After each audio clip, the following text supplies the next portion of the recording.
The sun was sinking low, casting long golden rays across the hills outside Thessalonica. Jason sat outside his modest stone home, watching the colors of the sky shift. His house was tucked away on the outskirts of the city, a quiet refuge that many believers had come to know as a safe haven. It was a place of gathering, prayer, and shared hope in the face of growing hostility. Jason ran his hand through his dark, curled hair, his thoughts clouded with the murmurs he had heard throughout the day. Word had spread that Paul and Silas were back in the city, and with their arrival, tensions had flared among the religious leaders. Jason leaned against the doorframe, his heart a mix of admiration and apprehension. "Jason!" A familiar voice called from the dusty path leading to his home. It was Matthias, one of the younger members of their growing community. His sandals kicked up small clouds of dust as he hurried closer, his face red with exertion. "They're coming!" Matthias panted, his wide eyes betraying his nervous energy. "Who's coming?" Jason asked, though he already had a sinking feeling he knew the answer. "Paul and Silas," Matthias replied. "They've been preaching all day in the synagogue, and the leaders are furious. They're stirring up people against them, saying they're claiming Jesus is king instead of Caesar." Jason sighed and crossed his arms. "That doesn't surprise me. Paul's words challenge everything they hold dear: power, tradition, control. But what are they saying exactly?" "They're accusing them of rebellion," Matthias continued, glancing nervously back down the path. "It's dangerous, Jason. People are listening. And if you let Paul and Silas stay here—" Jason held up a hand, silencing Matthias. "If they need a place to stay, my home will always be open. I don't fear the leaders or their mob." "But Jason," Matthias pressed, his voice trembling, "they'll come for you too. You've heard the threats. They won't stop until they've silenced anyone who supports this movement." Jason placed a firm hand on Matthias's shoulder. "Matthias, our faith isn't meant to be hidden in the shadows. Paul and Silas are risking everything to spread the truth of Christ. How can we do any less? If we don't stand firm now, when will we?" As the evening deepened, Jason lit a small lamp inside his home. The faint glow illuminated the simple room: a table, a few chairs, and a scroll of scripture carefully laid on a shelf. A knock at the door broke the silence, and Jason moved quickly to answer it. Paul and Silas stood outside, their faces weary but determined. Silas carried a small satchel slung over his shoulder, and Paul leaned on a staff, his eyes scanning the quiet surroundings. "Come in," Jason said warmly, stepping aside. Paul smiled faintly as he entered. "Thank you, Jason. We weren't sure where we'd find refuge tonight." "You'll always have a place here," Jason replied, gesturing to the table. "Sit. You both look like you've had a long day." Silas let out a tired chuckle as he sank into a chair. "You could say that. The synagogue was eventful, to put it lightly." Jason poured water into clay cups and handed one to each of them. "Tell me what happened." Paul took a long sip before speaking. "We taught from the scriptures, explaining how they point to Jesus as the Messiah. Some believed Jason, Greeks, Jews, even prominent women, but the leaders, they were livid." Silas added, "They're claiming we're inciting rebellion, turning people away from Caesar." Jason frowned. "And do they have a plan?" Paul exchanged a glance with Silas. "They're gathering supporters. If we stay quiet, it might die down. But we won't stop sharing the truth. We can't." Jason nodded, admiration in his eyes. "Then you're staying here tonight. Whatever comes, we'll face it together." As the night deepened, the three men sat by the fire, their conversation shifting from strategy to prayer. Jason listened as Paul and Silas spoke of their travels, their hardships, and the miracles they had witnessed. God's hand has been with us. Even in the darkest moments, Paul said, we've seen chains broken, hearts transformed, lives saved. But this mission, it demands everything, and we're prepared to give it. Jason felt a swell of conviction. You're not alone in this, Paul. I don't have your wisdom or your courage, but I'll do what I can. If opening my home is my part to play, then so be it. Paul's expression softened. You have more courage than you realize, Jason. Hospitality is a gift. Your willingness to stand with us, even when it puts you at risk, that's a testimony to your faith. But outside, in the shadows of the city, murmurs of unrest were growing louder. The leaders who opposed Paul and Silas had begun stirring up a mob, determined to silence the apostles and anyone who supported them. Jason's home, known as a gathering place for believers, would likely be their first target. Jason stared into the dying embers of the fire as the apostles slept. His thoughts were heavy with the knowledge of what could come. But in his heart, he felt a quiet resolve. Lord, he whispered into the stillness, strengthen us for what lies ahead. Jason awoke to the sound of distant shouting. At first it seemed like a dream, but as the noise grew louder, he realized it was coming from the city. He quickly rose and lit a lamp, glancing toward Paul and Silas, who were still asleep on mats near the fire. The faint light revealed their peaceful faces, a stark contrast to the unrest brewing outside. Another knock came at the door, rapid and insistent. Jason hurried to answer, his heart racing. It was Matthias again, his face pale and his breaths coming in quick gasps. "They're coming!" Matthias exclaimed, gripping the door frame for support. Jason pulled him inside and closed the door. "Who's coming?" "The leaders. They've stirred up a mob," Matthias stammered. "They're shouting your name, Jason. They know Paul and Silas are here." Jason's stomach tightened. "How many are there?" "A crowd," Matthias said, his voice shaking. "They're gathering torches, shouting that you're defying Caesar. They'll be here soon." Jason turned to Paul and Silas, who were now awake, their expressions calm despite the ominous news. "We'll leave," Paul said immediately, sitting up and reaching for his cloak. "We won't bring this trouble to your doorstep." Jason shook his head firmly. "No, I won't let you face them alone. If they're coming here, they're coming for me too." Paul placed a hand on Jason's shoulder, his gaze steady. "Jason, you've already done so much for us. Don't put yourself in harm's way for our sake." Jason's voice was resolute. "If standing with you means danger, then so be it. I won't turn my back on my faith or my brothers." The shouts outside grew louder, the flickering light of torches now visible through the small window. Jason could hear the mob chanting, their words carrying a mixture of anger and fear. "Jason, come out!" a voice roared. "Bring us the men who defy Caesar and preach rebellion." Silas stepped forward, his jaw clenched. "We can't let them tear this house apart. If they're looking for us, we'll go to them." Jason raised a hand. "No, you'll stay here. Let me talk to them first." Paul opened his mouth to protest, but Jason silenced him with a determined look. "You've risked everything to share the truth of Christ. Let me do my part." Jason stepped outside, the cool night air brushing against his skin. The mob had gathered in front of his house, their torches casting eerie shadows on the stone walls. The leader of the group, a man with a sharp voice and a sneer, stepped forward. "Jason," he said, drawing out the name, "we know Paul and Silas are here. Hand them over."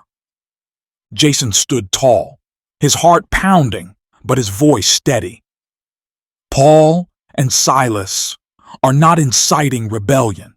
They're speaking the truth of God's kingdom, a kingdom of peace and righteousness, not violence."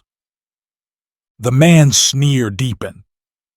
Don't speak riddles to us. We've heard their words, claiming another king besides Caesar. That's treason, and you're aiding them.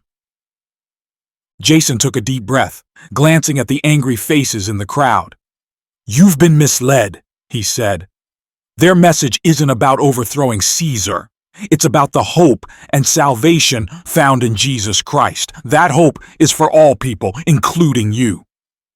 A murmur rippled through the crowd, some of the mob hesitating, but the leader was unmoved. Enough! If you won't hand them over, we'll drag them and you out ourselves. Suddenly, the door behind Jason opened and Paul and Silas stepped out. Jason turned in alarm. I told you to stay inside. Paul shook his head, his expression calm. We won't let you face this alone. Silas added, Our faith calls us to stand together, Jason, no matter the cost. The leader of the mob pointed at them triumphantly. There they are! Seize them! Before anyone could move, another voice called out, firm and commanding. Stop this madness! A group of Roman soldiers approached, their armor glinting in the firelight. The centurion leading them raised a hand, silencing the crowd. What's the meaning of this disturbance? The centurion demanded, his voice sharp. The leader of the mob hesitated, then stepped forward. These men are preaching rebellion, defying Caesar. They claim there's another king, Jesus. The centurion's gaze swept over Jason, Paul, and Silas. Is this true?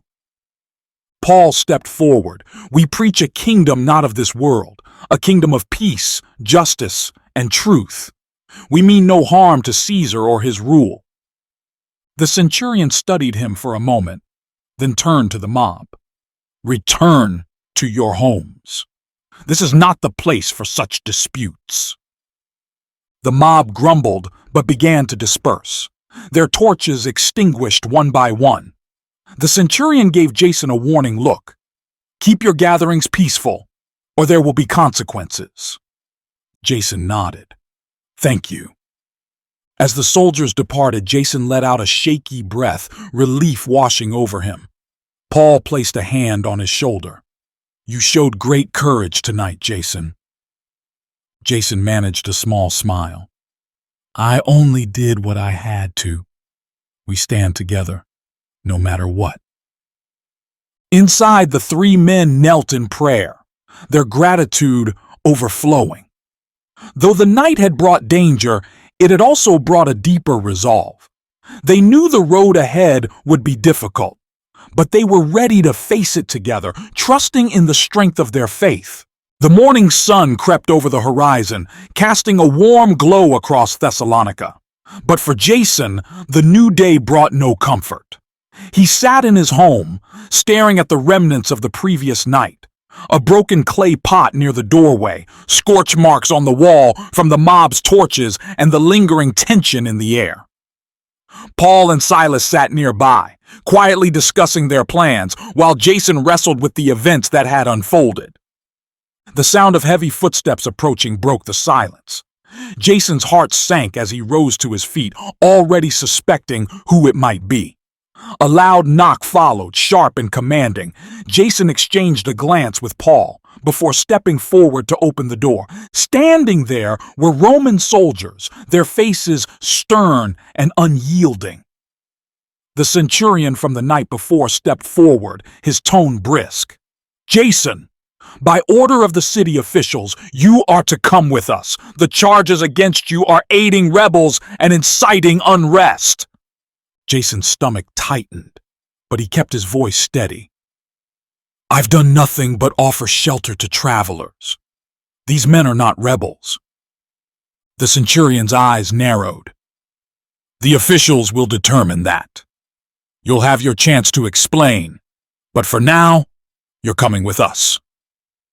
Paul stood abruptly, his voice calm but firm. If you take him, take us as well. We were the ones preaching. Jason turned to him sharply. No, Paul, this is my home. My responsibility. I won't let you take the blame for this." The centurion raised a hand, cutting off their exchange. "Enough! Jason, you'll come with us peacefully, or we'll take you by force." Jason nodded, his heart pounding. "I'll come." As the soldiers led him away, Paul and Silas followed to the doorway, their expressions heavy with concern. "We'll pray for you, Jason," Paul called after him. "Stay strong." Jason glanced back, his resolve firm. "I will. Whatever happens, trust that God is in control." Jason was brought to the city square, where a small crowd had gathered. Among them were the same leaders who had stirred up the mob the night before. Their faces were smug, their eyes alight with triumph. Jason was placed before the city officials, who looked down at him from a raised platform. One of the leaders stepped forward, pointing an accusatory finger. "This man has harbored those who defy Caesar.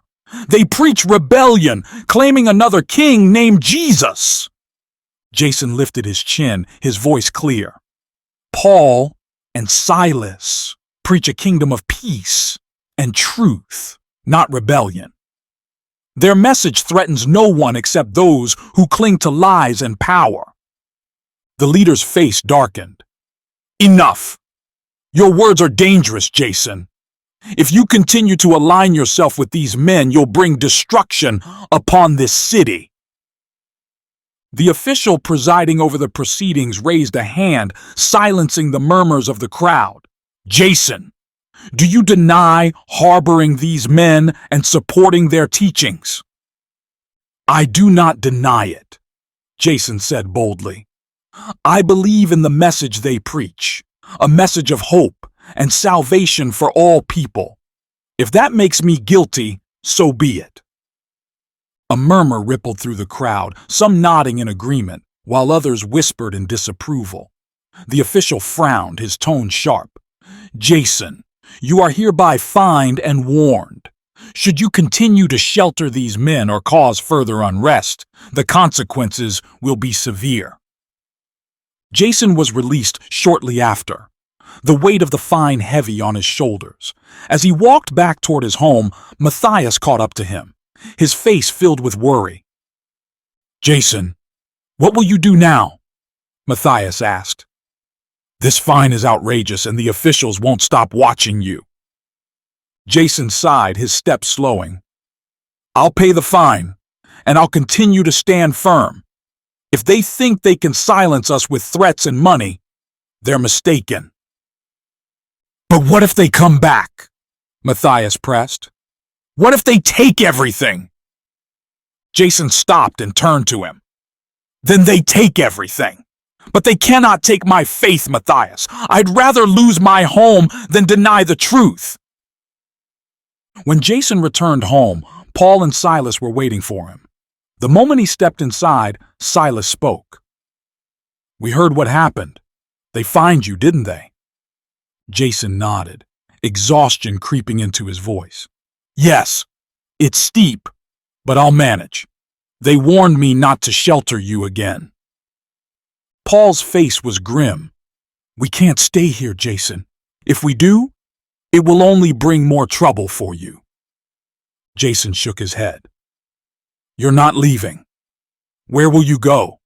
The city is hostile, and the message you carry is too important to be silenced." Paul placed a hand on Jason's shoulder.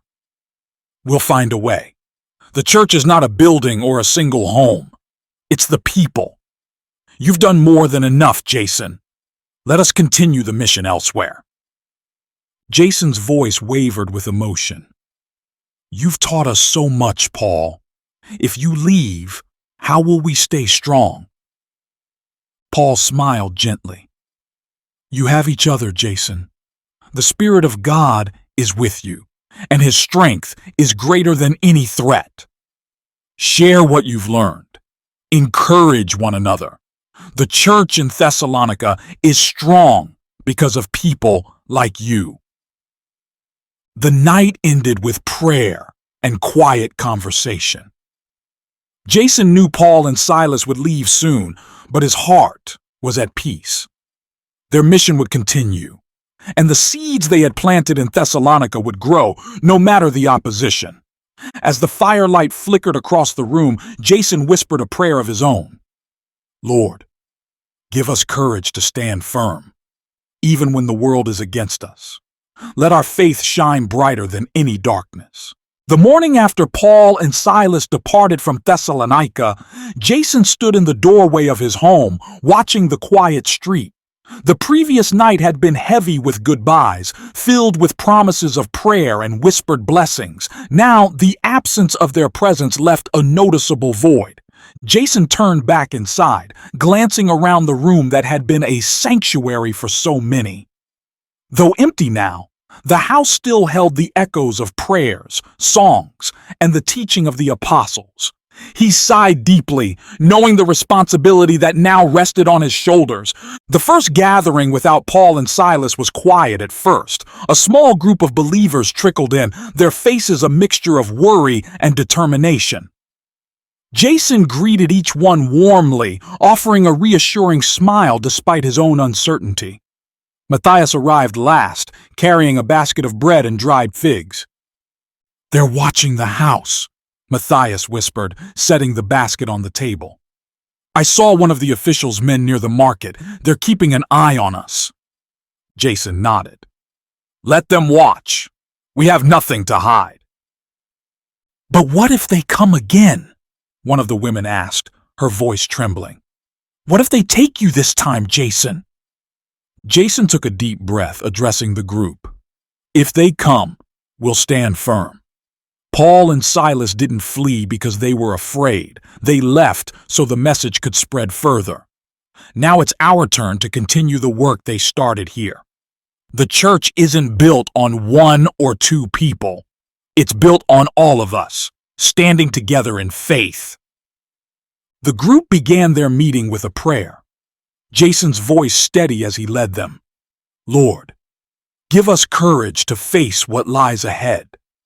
Let us be lights in the darkness, unwavering in our trust in you. As the prayer ended, the group began sharing their thoughts, questions, and concerns. Jason listened carefully, offering guidance when he could and leaning on the teachings Paul had left behind. What did Paul mean when he said we are the body of Christ? One young man asked. Jason smiled. It means that each of us has a role to play. Just as a body has many parts, each with its own function, so too does the church. Some of us will teach, some will serve, and some will encourage. But together, we make up something greater than ourselves. That evening, as the group dispersed, Jason sat alone by the fire, his thoughts heavy. The weight of leadership was greater than he had anticipated, and doubt crept into his mind. Was he strong enough to guide them? Could he protect them if danger came again? The sound of footsteps outside startled him, and he rose quickly.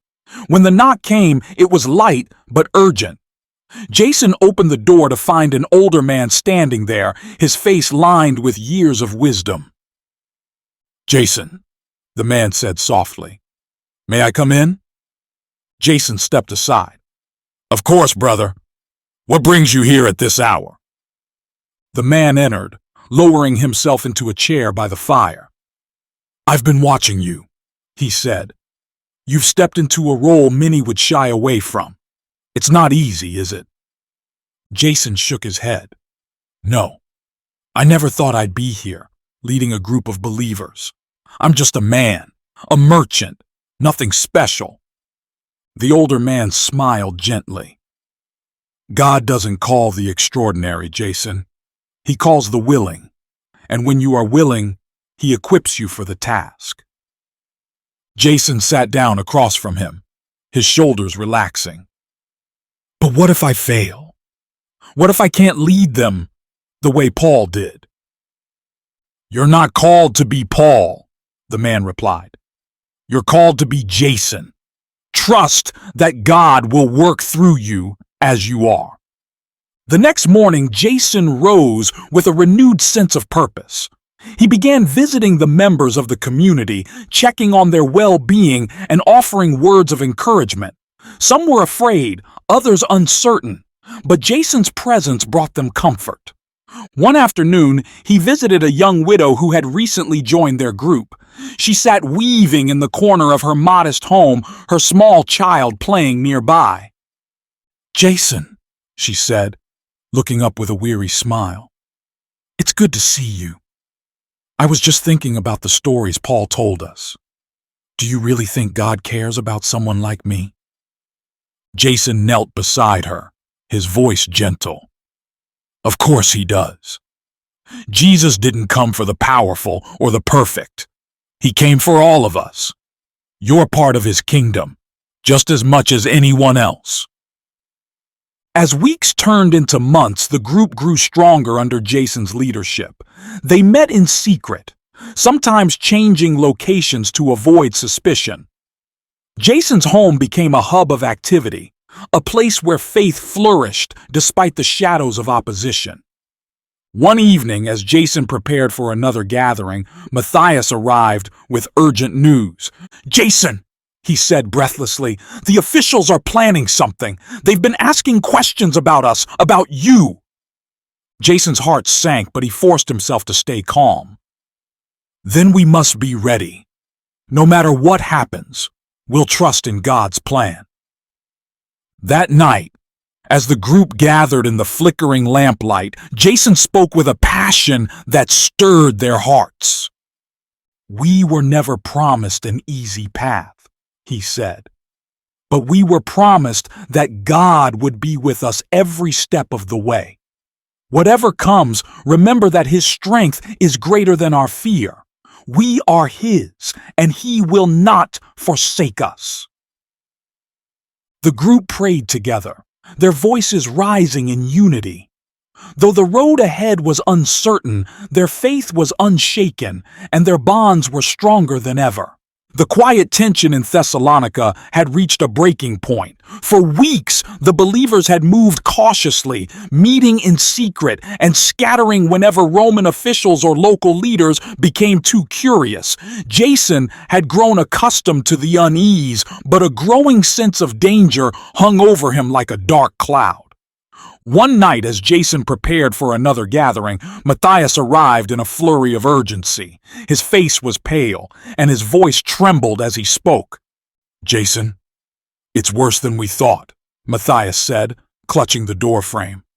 "The leaders have declared that anyone harboring Christians will face severe punishment. They're calling us rebels again, claiming we're plotting against Caesar." Jason's stomach tightened, but he forced himself to remain calm. "We've heard their threats before, Matthias. They've tried to intimidate us, but they haven't succeeded." Matthias shook his head. "This time, they're targeting you specifically. They're saying you're the ringleader, Jason. They're watching your house. They're waiting for a reason to act." Jason exhaled slowly, his mind racing. "Then we'll be careful. The gatherings must continue, but we'll move them to safer locations. Let them watch an empty house if they want." Later that evening, Jason met with a small group of believers in a hidden courtyard behind a bakery. The group was smaller than usual. Fear had kept many away. Jason looked at their faces, illuminated by the soft glow of lanterns, and saw the weight of uncertainty in their eyes. "Brothers and sisters," Jason began, his voice steady, "I know these are difficult times. The pressure to abandon our faith is strong, but remember this: our strength does not come from ourselves. It comes from the Lord. He has called us to stand firm, no matter the cost." A young woman raised her hand, her voice hesitant. "But Jason, what if the cost is everything? What if they take our homes, our families, our lives?" Jason nodded, his expression serious. "The cost is great, I won't deny that, but the reward is greater. Paul told us that this life is temporary, but the kingdom of God is eternal. Hold on to that truth. As the meeting continued, Jason noticed movement in the shadows beyond the courtyard. He tensed, his hand instinctively reaching for the staff he had brought with him. A figure stepped forward, and Jason's grip tightened until he recognized the face. It was Darius, a former Roman soldier who had recently begun asking questions about the faith. He had been watching from a distance, hesitant to join the group. "Darius," Jason said, relaxing his stance. "What brings you here?" Darius hesitated, his large frame shifting uncomfortably. I wanted to know more. I've heard your words, Jason. They're different from anything I've known. But I've also seen what happens to those who follow this Jesus of yours. It's dangerous." Jason stepped closer, meeting Darius's gaze. "It is dangerous, but it's also worth it. Jesus offers something no empire, no amount of power can give: peace, hope, and salvation." Darius looked away, his voice low. "I don't know if I'm ready for that kind of risk." Jason placed a hand on his shoulder. "None of us were ready when we started. But faith isn't about being ready. It's about trusting God, even when the path ahead is uncertain." As the night wore on, the group disbanded, each member slipping back to their homes under the cover of darkness. Jason lingered, staring up at the stars.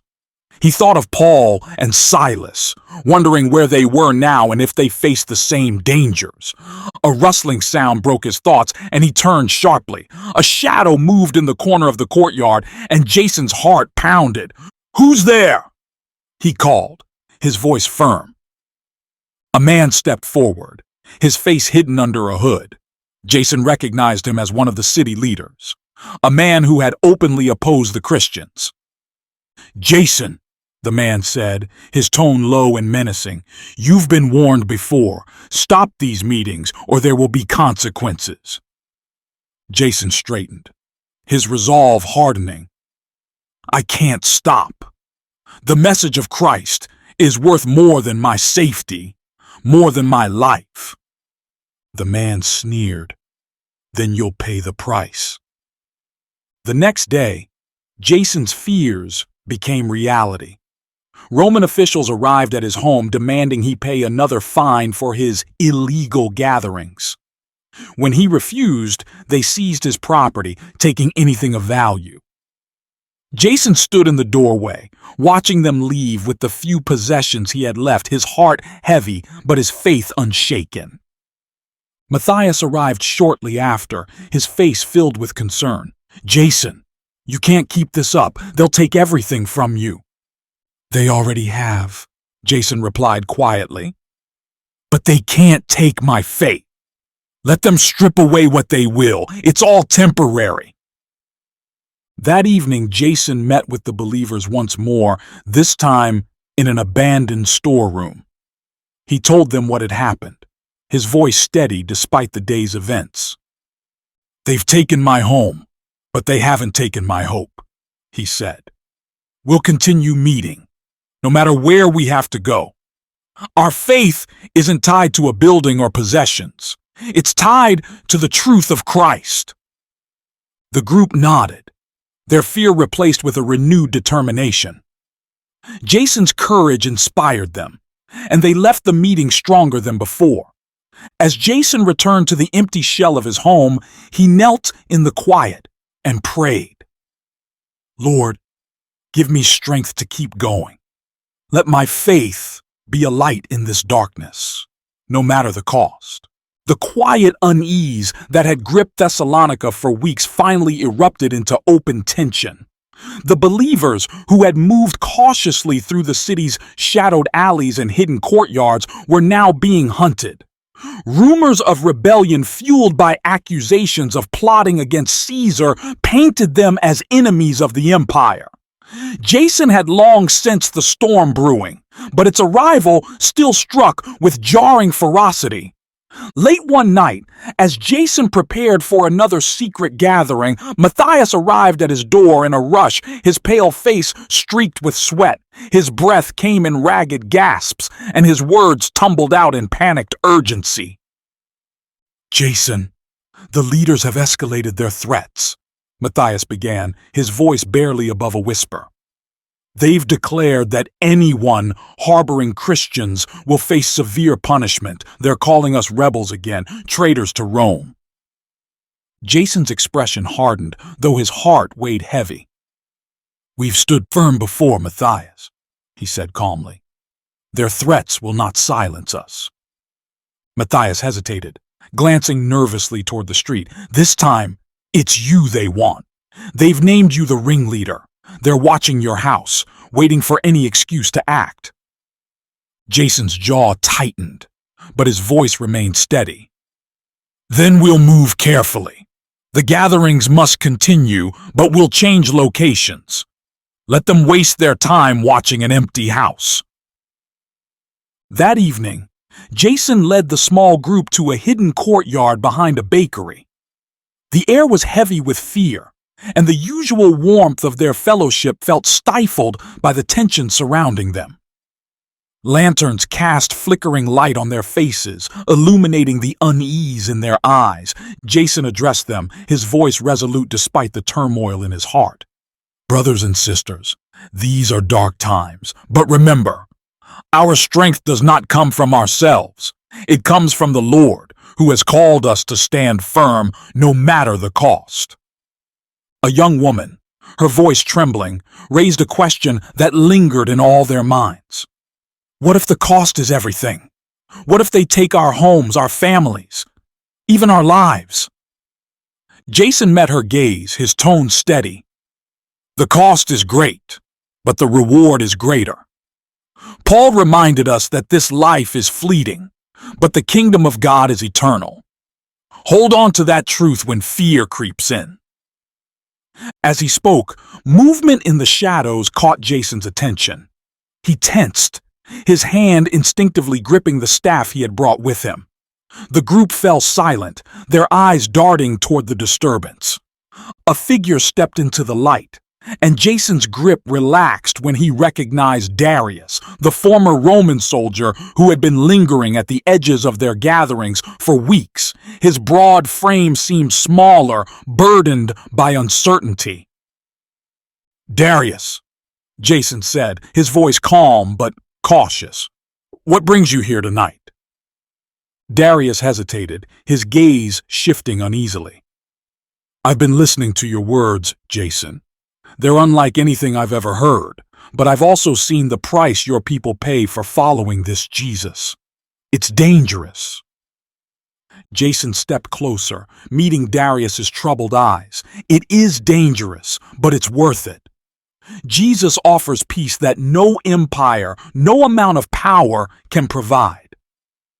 Darius lowered his head, his voice barely audible. "I'm not sure I'm ready for that kind of risk." Jason placed a hand on his shoulder, his words filled with quiet conviction. "None of us were ready when we began. Faith isn't about being ready. It's about trusting God, even when the path ahead is uncertain." The group dispersed later that night, slipping quietly into the city's shadows. Jason lingered behind, gazing up at the stars. He thought of Paul and Silas, wondering where they were now and if they faced similar dangers. A sudden rustling interrupted his thoughts, and Jason turned sharply, his heart pounding. A shadow moved at the edge of the courtyard, and a figure stepped into view. The man wore a hood that partially obscured his face, but Jason recognized him as one of the city leaders, a vocal opponent of the Christians. "Jason," the man said, his voice low and menacing, "you've been warned. Stop these meetings, or there will be consequences." Jason's resolve did not waver. "The message of Christ is worth more than my safety, more than my life. I won't stop." The man's sneer deepened. "Then you'll pay the price." The next day, Jason's worst fears materialized. Roman officials arrived at his home, their presence casting a long shadow over the street. They demanded he pay a fine for his illegal gatherings. When he refused, they confiscated his possessions, stripping his home of its remaining value. Jason stood in the doorway as they left, the empty shell of his house a stark reminder of the cost of faith. Matthias arrived shortly after, his face etched with concern. "Jason, this can't go on. They'll take everything." "They already have," Jason replied quietly. "But they can't take my faith. Let them strip away what they will. It's all temporary." That evening, Jason met the believers in an abandoned storeroom. He recounted what had happened, his voice unwavering despite the weight of the day. "They've taken my home," he said, "but they haven't taken my hope. Our faith isn't tied to buildings or possessions. It's rooted in the truth of Christ, and that truth will endure." The group, inspired by Jason's courage, left the meeting with renewed determination. Fear no longer held them captive. They knew the cost of their faith, but they also understood its worth. Jason returned to his empty home, now stripped of its comforts. As the night deepened, he knelt on the cold floor and prayed. "Lord, give me strength to endure. Let my faith be a light in this darkness, no matter the cost." But even as Jason prayed, a deeper unease lingered. The storm had only just begun, and its fiercest winds were yet to come. The believers in Thessalonica were shaken, but determined. Jason's unwavering faith had inspired them, even as the threat of Roman retaliation loomed larger each day. His arrest felt imminent, and whispers of betrayal spread through the group like wildfire. Trust among the believers, once unshakable, now teetered on the edge of collapse. Matthias worked tirelessly to keep the gatherings organized, but tension simmered beneath the surface. The group's trust was further tested by the presence of Darius, the former Roman soldier who had shown interest in their faith. Some believed he was sincere, others feared he was a spy. "Darius has been seen speaking to Roman officials," a woman whispered to Matthias during one meeting. "How do we know he isn't feeding them information?" Matthias frowned, his heart heavy with doubt. "Jason believed in him," he replied, though his own confidence wavered. "Until we know the truth, we must be careful." Meanwhile, Jason remained confined to a small, damp cell. His days were marked by the passing footsteps of guards and the occasional jeer from passers-by. Yet even in the darkness, his faith remained steadfast. He spent his hours in prayer and quiet reflection, finding strength in the God who had called him to this path. One night, as Jason knelt in prayer, the faint sound of footsteps reached his ears. He turned toward the barred door of his cell, his pulse quickening. A shadowy figure appeared, cloaked in the dim light of a flickering torch. "Jason," the voice whispered. It was Darius. Jason rose slowly, his expression unreadable. "What are you doing here?" Darius hesitated, his voice thick with emotion. "I've come to help you. I owe you that much." Jason's eyes narrowed. "And why should I trust you, Darius? You were there the night the Romans came to my home. Did you betray us?" Darius's shoulders sagged and his voice broke. "I did. But I didn't mean for it to go this far. I thought they'd just fine you, like before. I didn't realize how far they'd go." Jason's gaze softened, though his voice remained firm. "Your actions caused great harm, Darius. But betrayal is not the end of the story. Even Peter denied Jesus, and yet he was forgiven. If your repentance is true, there is still hope for you." Darius stepped closer, his tone pleading. "Then let me prove it." There's a guard shift change in 2 days. I can get you out, but you have to trust me." Jason studied the man before him, weighing his words carefully. Finally, he nodded. "If your intentions are sincere, then I'll trust you. But know this, Darius. If you betray us again, it won't be me you answer to. It will be God." The plan took shape over the next 2 days, with Matthias and a few trusted believers working in secret to coordinate the escape.